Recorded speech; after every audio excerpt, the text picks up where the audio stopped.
स्वागत है आप सभी का पावर ब्रेकफास्ट में। आइए देख लेते हैं कि हफ्ते के पहले कारोबारी दिन अंतर्राष्ट्रीय बाजारों से हमारे मार्केट्स के लिए कैसे संकेत निकल कर आ रहे हैं। बहुत ही जबरदस्त नोट पर शुरुआत होती हुई दिखी है। गिफ्ट निफ्टी 140 अंकों की अच्छी खासी स्ट्रेंथ दिख रही है। डाउ फ्यूचर्स 165 तक मजबूत है। नास्डैक फ्यूचर्स में भी ट्रिपल डिजिट गेन्स दिखाई दे रहे हैं। एशियन स्पेस पर नजर डालिए, 1000 अंकों की स्ट्रेंथ के साथ जापानीज मार्केट निके उछलता हुआ दिखा और बाकी जितने मार्केट्स भी खुल रहे हैं 1 से 2.5% की स्ट्रेंथ दिख रही है। बाहर तो कमोडिटी मार्केट में भी छाई हुई है। कच्चा तेल हालांकि ये थोड़ा सा डिप्रेस है, निचले स्तरों से यहाँ कुछ रिकवरी दिखी है, लेकिन सोना चांदी इन सब में हम देख रहे हैं कि आज सुबह निचले स्तरों से खरीदारी जरूर आई है। क्या कारण है इस तरह की तेजी का और पिछला हफ्ता कैसा रहा है, आइए जान लेते हैं। दीपांशु हमारे साथ स्टूडियो में जुड़ चुके हैं। दीप, मॉर्निंग काफी हरियाली सुबह सुबह छाई हुई है, लेकिन पिछला हफ्ता कैसा था और आज जो स्ट्रेंथ है उसके पीछे कारण क्या है? थोड़ा मिला जुला पिछला हफ्ता जरूर था, बट फ्राइडे को जो एक्शन है उससे हम देख रहे हैं ग्लोबल मार्केट्स का बहुत ही बढ़िया मूड होते हुए दिख रहा है। शानदार रैली अक्रॉस ग्लोबल मार्केट्स दिख रही है। अमेरिकी फ्यूचर्स आपको अच्छे दिख रहे हैं। एशिया में अच्छा कारोबार है। 150 अंक ऊपर आपको गिफ्ट निफ्टी पहली बार 25,000 के ऊपर भी दिख रहा है। हमारे बाजार ने तो खैर फ्राइडे को जाते जाते नए रिकॉर्ड्स बना ही दिए थे, तो बहुत ही बढ़िया ग्लोबल मूड आपको आते हुए दिख रहा है।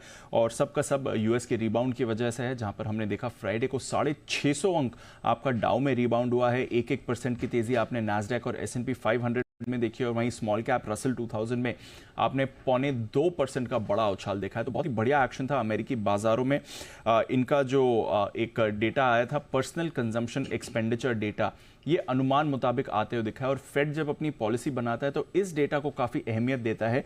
इन्फ्लेशन के कुछ मेट्रिक्स को ये डेटा कवर करता है। इस डेटा की अहमियत होती है, इसलिए ये अनुमान मुताबिक 2.5% पर आया है, जिससे बाजार खुश हुए हैं।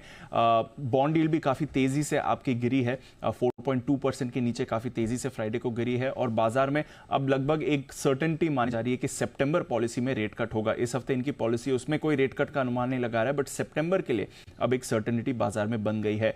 बट पिछले 2 हफ्तों से हम देख रहे हैं अमेरिकी बाजारों में एक रोटेशन का ट्रेड दिख रहा है। तो अगर आप वीकली बेसिस पर देखें तो डाउ आपका पॉजिटिव था, 0.5% की तेजी यहां पर आपने देखी, बट S&P पर आपने वीकनेस देखी, 0.5% फिसला है। जो आईटी में मुनाफा वसूली चल रही है वो वीकली ट्रेंड जरूर आपको दिखा रहा है, जहां पर 2% आपका नास्डैक फिसला है। बट उसके सामने स्मॉल कैप्स में जबरदस्त खरीदारी आ रही है। 3.5% ऊपर आपका रसल 2000 बंद हुआ है। तो रोटेशन वाला हफ्ता अमेरिका के लिए बरकरार था, बट फ्राइडे को हमने एक ब्रॉड बेस्ड रैली जरूर अमेरिकी बाजारों में देखी है।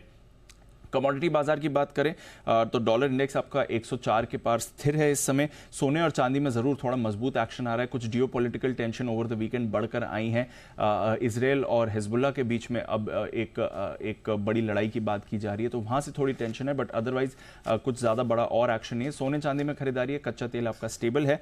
यह हफ्ता अहम रहने वाला है। यूएस फेड की पॉलिसी आएगी, हालांकि पॉलिसी में कुछ बदलाव नहीं होने वाला है, बट आगे की कॉमेंट्री और आउटलुक काफी इंपॉर्टेंट रहेगा। इसके साथ ही बैंक ऑफ इंग्लैंड और बैंक ऑफ जापान दोनों की पॉलिसी आएगी, और शायद बैंक ऑफ इंग्लैंड में रेट कट हो सकता है कोविड के बाद, और बैंक ऑफ जापान शायद रेट हाइक कर सकता है। तो देखना पड़ेगा। 3 बड़े सेंट्रल बैंक्स की पॉलिसी है इस हफ्ते।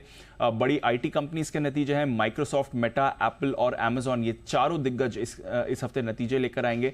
और यूएस में जुलाई महीने का जॉब्स डेटा भी आएगा। तो काफी अहम हफ्ता रहेगा। डेटा हैवी, इवेंट हैवी हफ्ता रहने वाला है, बट अच्छी बात है कि शुरुआत के लिए बहुत ही बढ़िया संकेत आ रहे हैं।